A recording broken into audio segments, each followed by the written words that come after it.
జయ శ్రీమన్నారాయణ. సర్వ పాపాలను విముక్తిని కలిగించే 11వ అధ్యాయము శ్రీమద్ భగవద్గీత.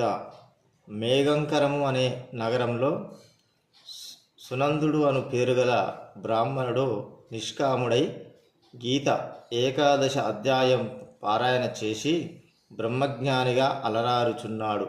ఒక గ్రామంలో పెద్దలు నరభక్షకుడవు రాక్షసునితో సమయం కుదుర్చుకొని వీధులలో నిద్రించు వారినే భక్షింపమన్నారు.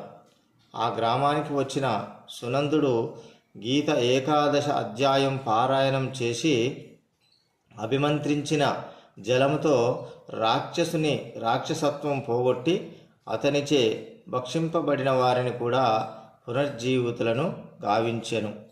ఇంతటి మహత్యం కలిగినటువంటి ఏకాదశాధ్యాయం. జై శ్రీరామ్.